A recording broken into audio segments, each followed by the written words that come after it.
Well,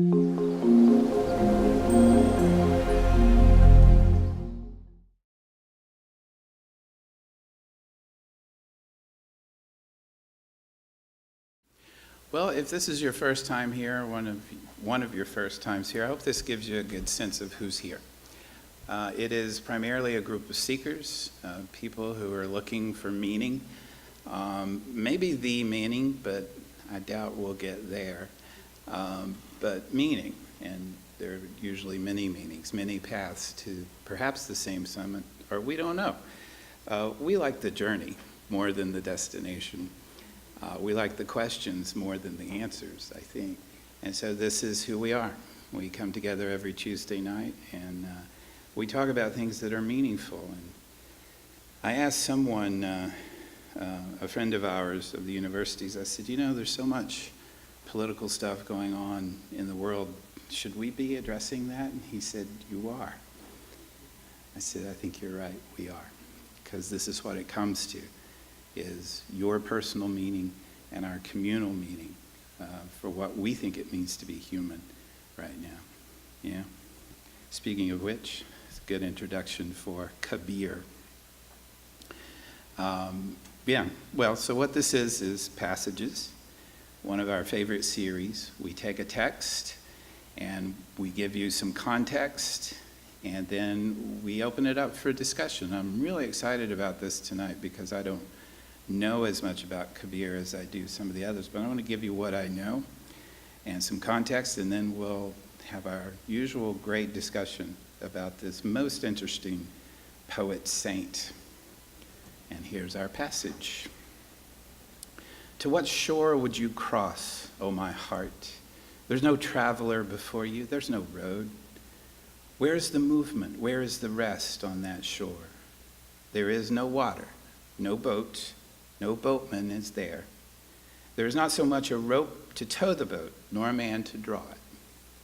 No earth, no sky, no time, no thing is there. No shore, no fjord. There is neither body nor mind, and where is the place that shall still the thirst of the soul? You shall find naught in that emptiness. Be strong and enter into your own body, for there your foothold is firm. Consider it well, O my heart, go not elsewhere. Kabir says, put all imagination away and stand fast in that which you are. Yes. So now what we do is we zoom way out. So we're into 15th and 16th century India now, and we're actually in the middle of an interesting movement, and of course scholars can't agree on what this is, if it's something that comes from the outside or if it's inside. I mean, it's inside India, but inside what tradition, they're not sure. But we have Ramananda, who brought this Reformation, I hate to say Reformation because that connects it to the Christian Reformation, but this new movement into northern India that was started by Ramanuja in the south in the 12th century, a reformer of Brahmanism, and then Ramananda moves it into the north.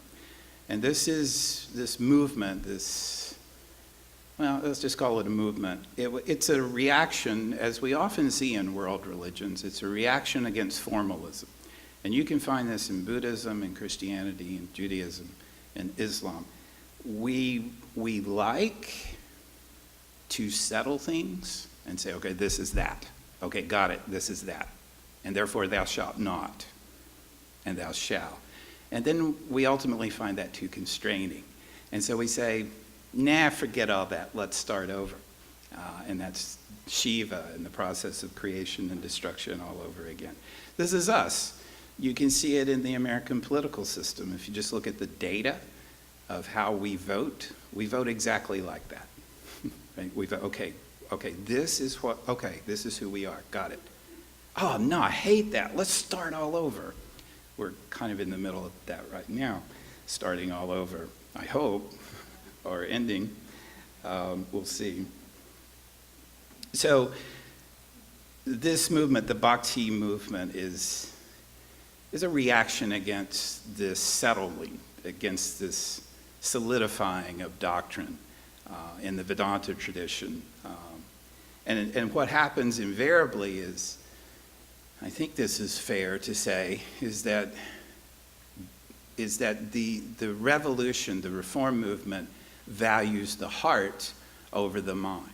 All right, so the solid, the static religion, and it doesn't matter where it starts. It can start in Taoism or anything, but it starts to solidify, to concretize, right? And so it gets associated with the mind, as it should be, because it's the product of this conscious thought. And we say, yeah, but where's my heart in all this? And we're not wrong to say that, because the rituals become formulaic and therefore empty. The doctrine becomes remote and intellectual, or at least arid. And we say, no, where's the real heart of the religion? Well, this is exactly what's happening here. Vedanta had become this exaggerated monism, highly philosophical, of course. And so what emerges in reaction to that is the Bhakti movement, which is about devotion to a particular god. So that it becomes, so you get this in Christian mysticism too. So you get the solid and static and kind of inert doctrine of the Catholic Church in the Middle Ages, and then you get the mystical tradition that really just kind of goes right by all that.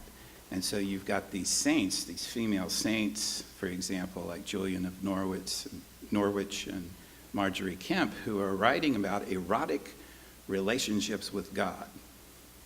Because why? Because that's where the heart is. That's where the passion is. Don't give me Thomas Aquinas.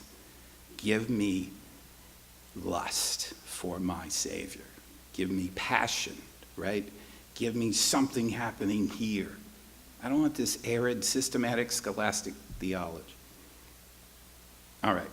So the Bhakti movement is about this religion of love, and it's powerful. That kind of preaching is powerful, right? Because what's better than love? What's better than devotion? What's better than the simplicity of that kind of passion?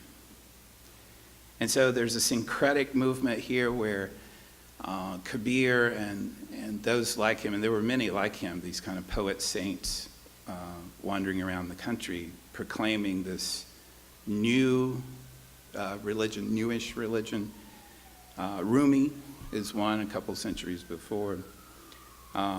They exercise a really powerful influence on the religious thought of India, and it's powerful if only because you're transcending the existing traditions, which are Hinduism and Islam at this point. As you might guess, that is not always well received when you transcend a tradition, because that's the whole point of orthodoxy. Orthodoxy means to cut straight, right? And so we don't want any curves in our religion, right? We want these straight lines, good to make boxes from.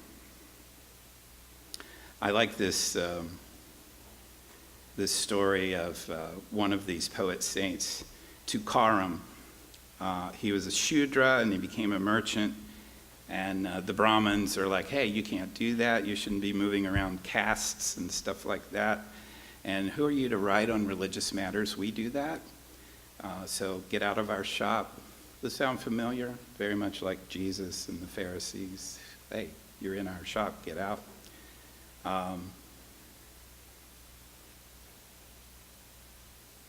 Right, here's the story. Sorry, I thought I forgot it. This was unacceptable, so the Brahmins, the priestly class, took his manuscripts and threw them in the river. There you go, I'll show you. That often doesn't work, as you know. And the story is that he began fasting in response to his manuscripts being thrown in the river.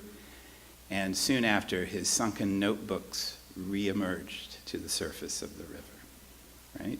Beautiful. And that's totally part of this movement, is you're not just transcending traditional doctrine, you're transcending all kinds of things, including physical laws, right? Because we're breaking away, we're free, we're existing in the imagination.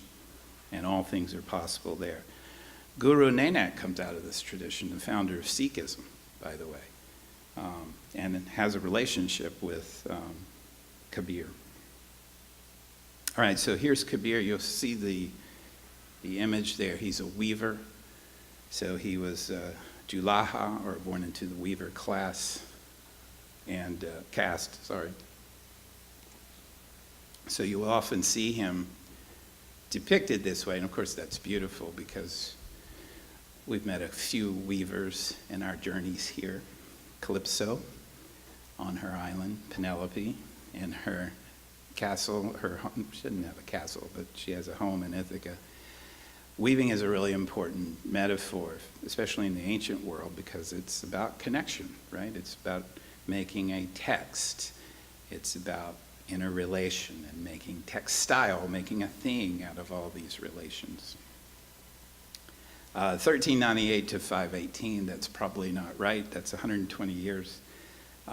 But we're in the realm of legend now because we really don't know a lot about Kabir, and so we depend, this is actually very much like Jesus now that I think about it, we depend upon his disciples and followers to tell his story.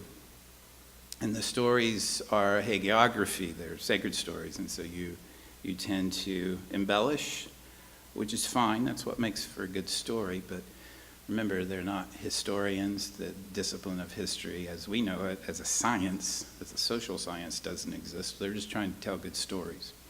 That's what the gospel writers are doing. That's why there are four of them. Sorry to keep going into Christianity, but I thought it might be a good comparison. And the story of Jesus is 4 canonical gospels and a dozen non-canonical gospels. And that's the way a founder or a saint often appears. We just don't know. It seems that his family converted to Islam early on, probably to get themselves out of that caste system, which was not unheard of, the Hindu caste system, because this is Benares, India. He was a revolutionary to Hinduism and to Islam. He preached a monotheism, but it was a monotheism that was addressed to the poor and for the poor, and assured them of their access to God without any intermediary. And again, we're going to see how political this is. When you start talking about removing the intermediaries, you're affecting people's business, right? So one of the things about Muhammad that was so controversial was not his monotheism so much as the fact that he put the idol makers out of business, because it was big business on the caravan route there. So here's this guy creating this monotheistic religion, but you also don't have idols. So what am I supposed to sell now? Kabir was extremely allergic to empty religious rituals. And here I think we're the same. I don't know about you, but I can't stand to sit through something that's just perfunctory. It drives me crazy, especially if it's longer than 10 minutes, right? So I always try not to make you sit through that. And he was especially allergic to hypocrisy, and he saw it everywhere, as you'll see. Again, not good to call the people in power hypocrites. Doesn't usually end well. The boy Kabir saw in Ramananda his destined teacher, and I like this story.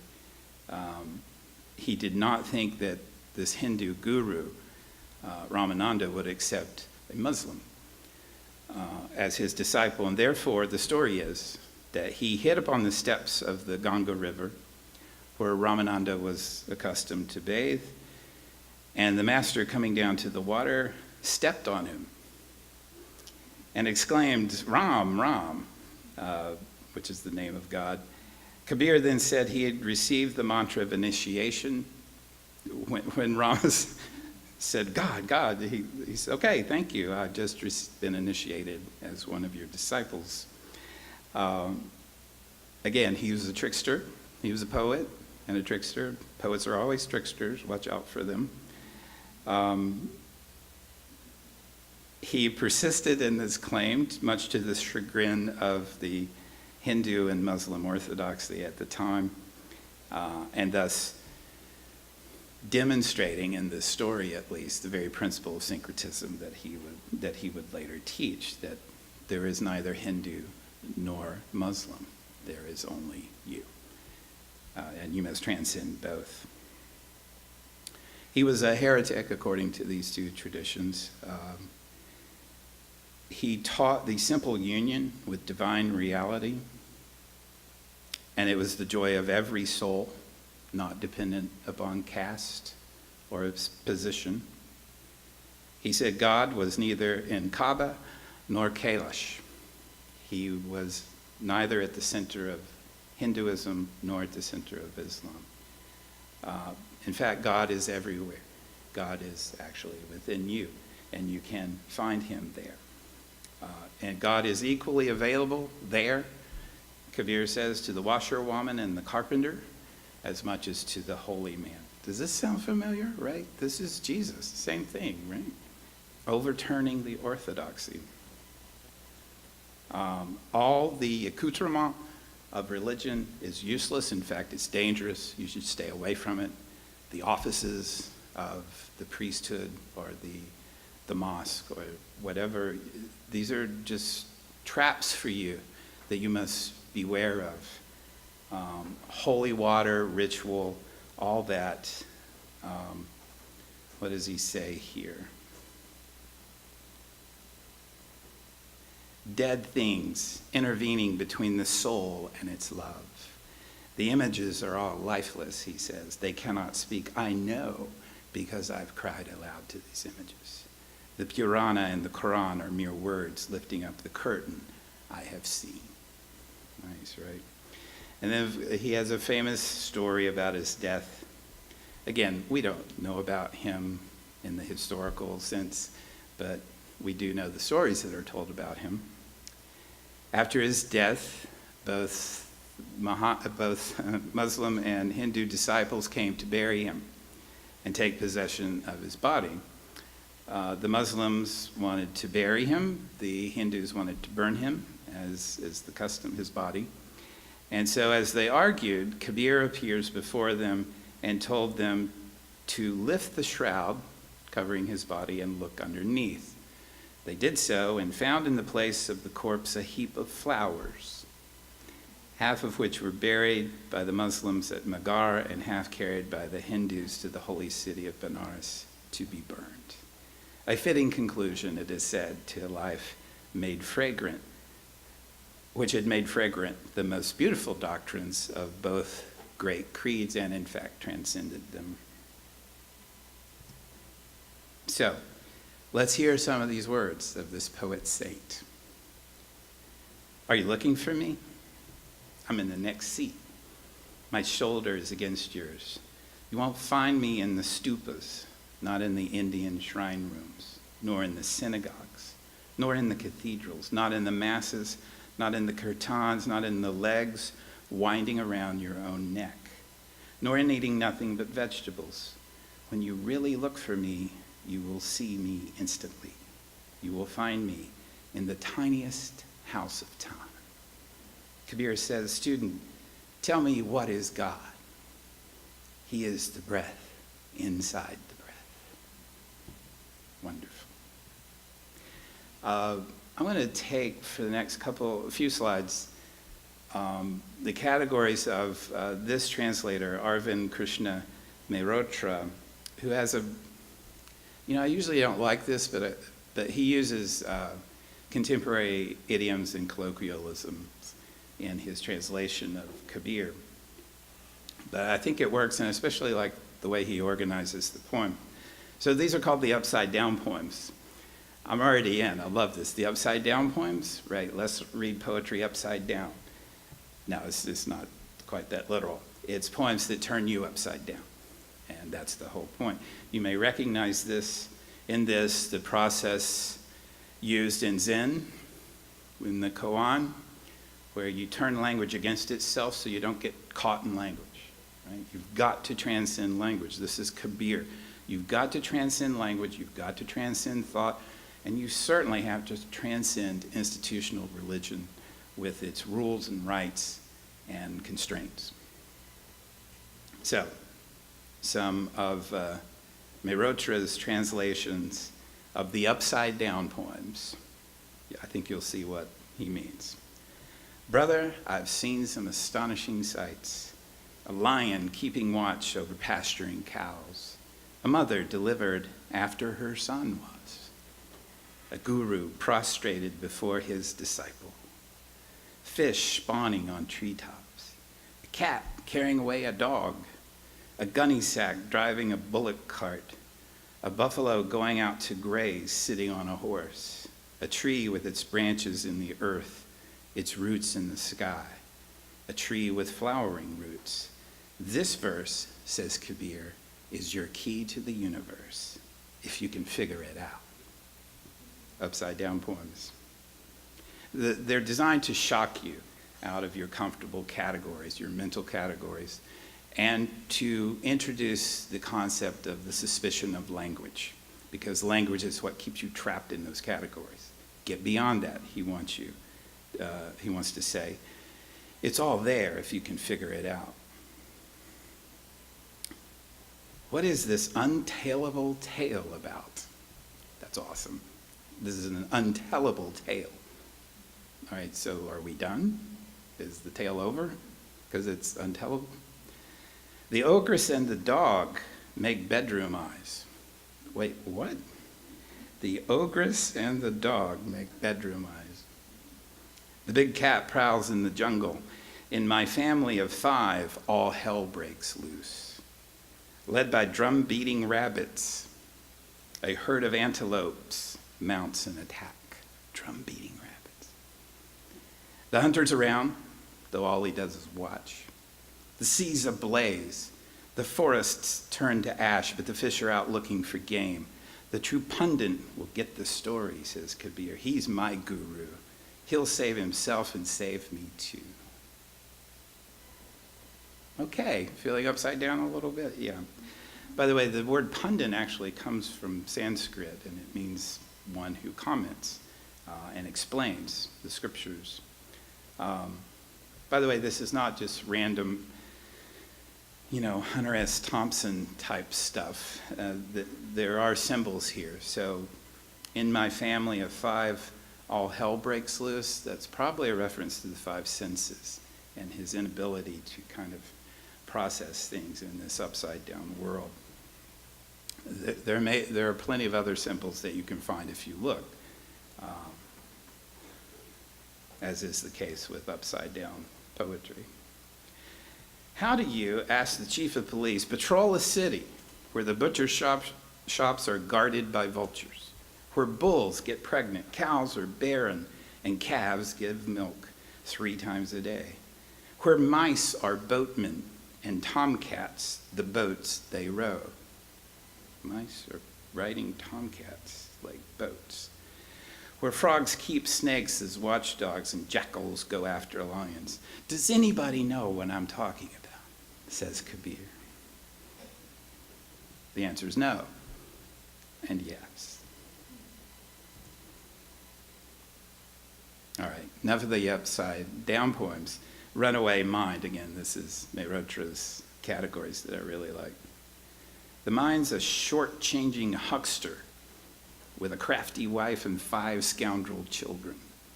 It won't change its ways. The mind's a knot, says Kabir, not easy to untie. A short-changing huckster with a crafty wife and 5 scoundrel children. Again, I think that's probably the 5 senses, and the wife is the body, maybe. Listen carefully. Neither the Vedas nor the Quran will teach you this. Put the bit in its mouth, the saddle on its back, your foot in the stirrup, and ride your runaway mind all the way to heaven. Isn't that great? You like that? Let's read that again. Listen carefully. Neither the Vedas nor the Quran will teach you this. Put the bit in its mouth, the saddle on its back, your foot in the stirrup, and ride your wild runaway mind all the way to heaven. I think I can do that. I like that. The body's a pot, and the mind is the cream. 3 milkmaids are churning. From time to time, they throw in the, I love this. From time to time, they throw in the Lord's name. Okay, so let's go slow. The body's a pot, and the mind is the cream. Okay, got it. 3 milkmaids are churning. From time to time, they throw in the Lord's name, seeing that she's got the butter, seeing that the pot is smashed. The dairy wife, Kabir says, rejoices. It's about transcendence, right? It's about working what you have, right? The mind and the body, and throw in the Lord's name, sure. I like that, just casually throw the Lord's name in. And then the pot's going to smash, right? We talk about this a lot in here. The pot is going to smash, whether through your death or more accurately through your metaphorical deaths that come through suffering. Your pot is going to smash. This is a great suffering and a great gift, because once we've got the butter and the pot is smashed, we can rejoice, right? So Mehrotra's commentary here is, in the original, the 3 milkmaids are called Ida, Pingala, and Sukman, which are the names of the 3 nadis, Sanskrit for tube or pipe. So in yoga, the nadis are the channels for the flow of consciousness and can be stimulated through breathing techniques. These are the 3 milkmaids. Once the dairy wife, the individual soul, has got the butter, pure consciousness or essence, the pot is of no further use to her. Does that make sense? Yeah. So this is a fairly common notion in world religions, and especially in esoteric studies, is that the things you rely on, you must give up, but you need them to get there, where you can give them up. This is scripture, this is ritual, ultimately this is God. You must ultimately give up God, because, as Lao Tzu says, the way is older than God. And as Joseph Campbell says, the gods are kind of just the last symbols.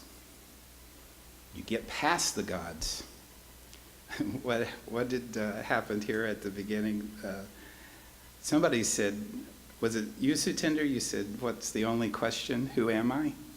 Stephen, sorry. And what was your answer, Stephen? Where are you? What was my answer? Yeah. Or what was, you asked the question. Brahmavid gave you an answer, which was what? You said, who am I? Yes. And he said, I heard years ago a Swami said there's only one question you need to answer to completely transcend life, physical life, and that is, who am I? yes. And Brahmavid answered, awareness. And you said, what's after that? Something like that. And Brahmavid said, you. Yes. Yes. What's behind that? Behind that. Same thing. Churn the pot, do all that you need to do, mix the cream, make the butter, and then let it go. If you don't let it go, then you're attached to it, and you can't keep moving, right? So you can't stay attached to these doctrines, to these rituals, to these ideas that got you to where you are. And 99% of us, including me, stop there. Because we're like, oh, okay, I get it. It's Jesus and God the Father and the Holy Spirit. Okay, that's all I need, I'm done. Or fill in the blank. It's Shiva and Kali and Ganesh or whatever. And I'm done. You're not done. You're never done. Right? All right. I love this. Again, this is Mehrotra's translation. The category is against pundits and muezzins. That's who gives the call to prayer. I may be mispronouncing that, forgive me. I'd say this through a megaphone if I had one. Look at these men, shaven heads, great big earrings, ash-smeared bodies, but inside they're empty. A house that's been cleaned out by thieves. And look at these others in the best part of town who forget that when death slips its noose around their necks to drag them through the streets, it won't be pretty. I live in Fearlessburg. Kabir the Weaver says, its builder, Rama. That is awesome. I live in Fearlessburg. Remember, he's attacking the Hindu, especially the ascetics and the Muslim adherents. If going naked brought liberation, that's the Hindu ascetics, right? If going naked brought liberation, the deer of the forest would have it first. They would be liberated. If a shaven head was a sign of piety, then ewes,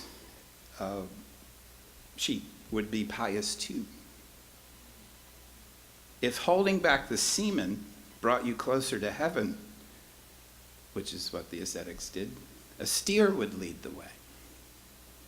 There's no salvation without Rama, says Kabir. Not to know it is really dumb. Oh, pundit, your hair splitting so much bullshit. I'm surprised you still get away with it. If parroting the name of Rama brought salvation, then saying sugar cane should sweeten your mouth. Saying fire should burn your feet. Saying water should slake your thirst. And saying food would be as good as a belch. If saying money made everyone rich, there'd be no beggars in the streets. My back is turned on the world. You hear me singing of Rama and you smile. One day, Kabir says, all bundled up, you'll be delivered to Deathville. Okay? Not a big fan of the ascetics. Were the creator, and he really hated the caste system, and for good reason, he was born in a lower caste. Were the creator concerned about caste, C-A-S-T-E, we'd arrive in the world with a caste mark on the forehead. And if you say you're a Brahmin, born of a mother who's a Brahmin, was there a special canal through which you were born? And if you say you're a Turk and your mother's a Turk, why weren't you circumcised before birth? Where's Wendy? We're talking about circumcision. Nobody's lower caste. The lower castes are everywhere. They're the ones who don't have Rama on their lips, Kabir says. Running up minarets, calling out to the faithful 5 times a day. You know what a minaret is, right? The tower, the slender tower. Calling out to the faithful 5 times a day. What's your problem, Muzin? Can't you see you're a walking mosque yourself? Your mind's Mecca. Your body's the Kaaba that you face when you pray. Anything you say is an utterance from heaven. Cut the throat of desire, not a poor goat's, if you must. Kabir says, I'm possessed. Just don't ask me how it happened or when. So again, this is Mehrotra's commentary on this passage. He says the mosque with 10 doors is probably the 9 holes of the body plus the top of the head, which is where through which the soul is said to escape. So the mosque with 10 doors. Okay, the gardener's wife cuts short the brief life of the flowers and offers them to a lifeless stone idol that a sculptor carved, feet on its chest, chisel in hand. Had the idol been alive, it would have lashed out at the sculptor. It would have seen through the priest who grabs all the food the faithful bring, leaving the scraps to the idol. Not one, not 2, but everyone's a sucker, says Kabir, not me.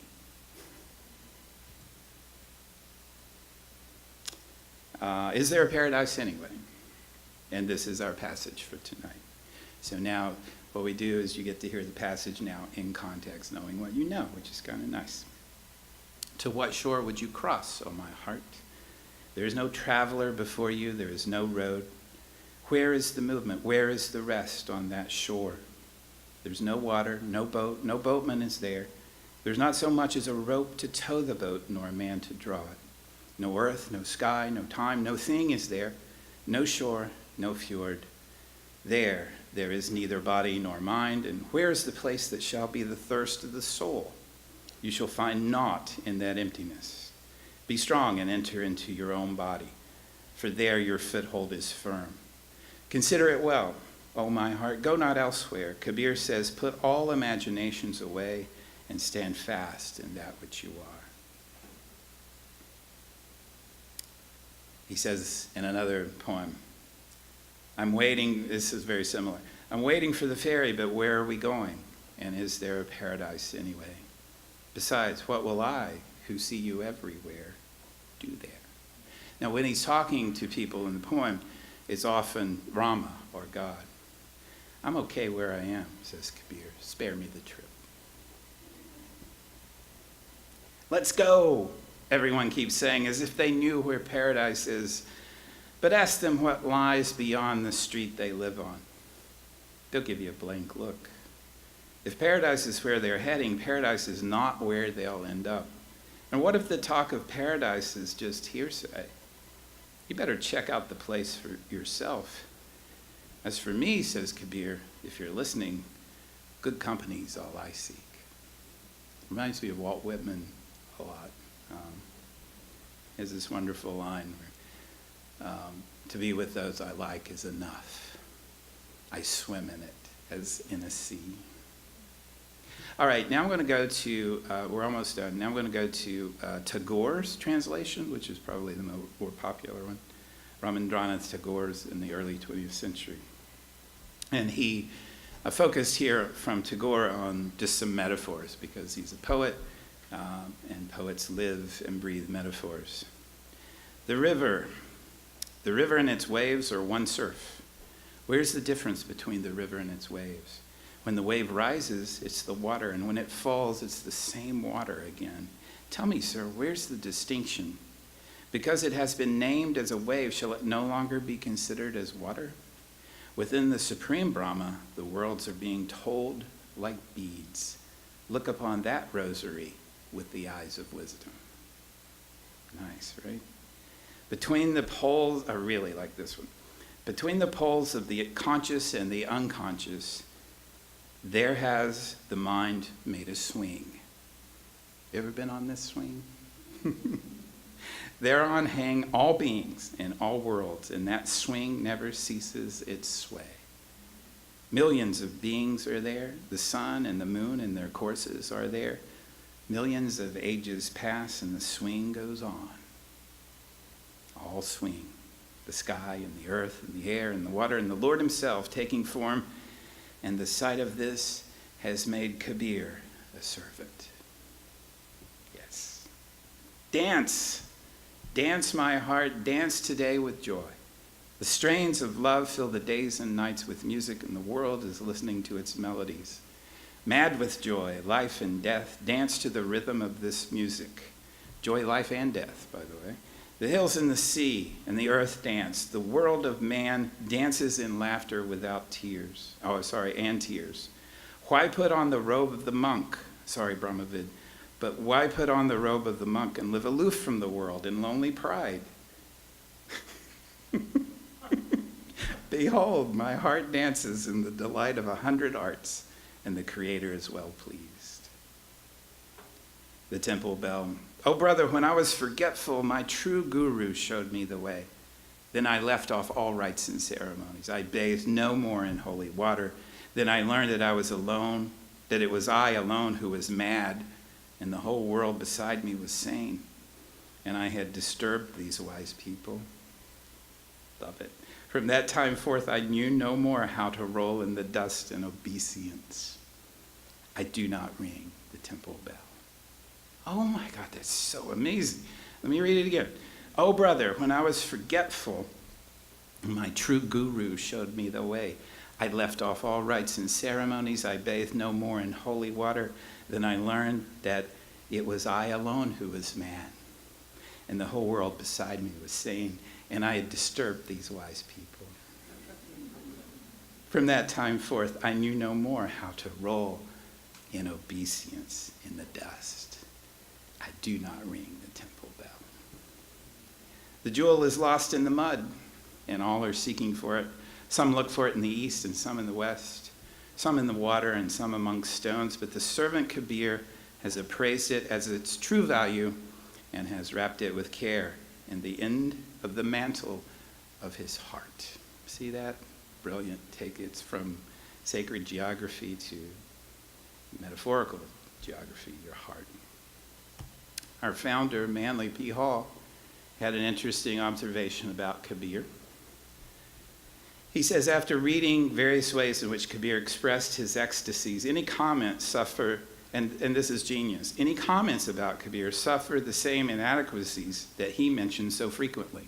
Because that's what happens when you transcend language or try to transcend it, is you don't get to use language to comment or critique. It reminds me of artist statements. I love you all, but the art is the statement, isn't it? And so invariably I find, I can see the struggle just reading artist statements. I can see, oh yeah, just look at the art. Right? However, Manly P. Hall continues, we might note that Kabir was giving voice to opposition to sati, caste, the destructive austerities of the Hindu holy men, almost a century before Columbus discovered the Americas. He taught that spiritual attainment was within the self, at home. In an age when the Christian world was sending crusaders to wrest the Holy Land from the infidel, Kabir was gentle, industrious, and thought only of love before Europe spawned the Inquisition. Whether we think with a Western or Eastern viewpoint, Kabir's ideas were far in advance of his time and environment. They were modern, perhaps timeless, acceptable in reason to the basic tenets of any faith. He taught that many of the Orthodox Muslim and Hindu practices were devoid of purpose or result. So what are the ways to wisdom that we can learn from Kabir? In my opinion, that ritual isn't enough. Don't stop at ritual. I don't know if you've ever been to a mosque or a temple or a church where the whole group stopped at ritual. And so they do the ritual and you're like, what are we doing? You know, there's no blood here. There's no life here. Doctrine isn't enough. It isn't enough to say what you believe. Students used to always ask me as a professor of religion, well, what do you believe? And I said, it doesn't matter what I say. I believe what I do. So look at what I do. And that's the best answer I can give you. We get caught up in words, and we especially get caught up in freezing those words, in making them stop on the page. And when you've made them stop on the page, you've made them stop in life. Institutions aren't the way, according to Kabir. I don't know. I'd be curious to hear if any of you find meaning in institutions now. I suspect, again, I'm open to discuss this, but I suspect all institutions are so heavily under suspicion now that we just don't trust institutions. But we can get into that. Whatever, Kabir says that's not going to be the way. You are the way, and you are enough. He's a poet, radical, and a saint, and these are the voices that call us from that static, stolid mode of existence. You've got to hear this radical voice. It's got to turn you upside down, or you're not going to hear it, because everything else is just going to be an echo within that same chamber. And let's not forget, and let's not tread lightly here, wisdom, as Kabir saw it and as we see it, is political. We can't pretend it's not.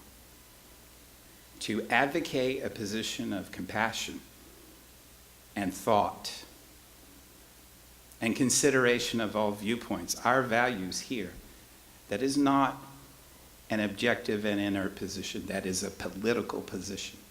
So that we say, if you come in here and you say that your way is the only way and you're going to deride and decry the people who don't follow your way, you're not welcome here.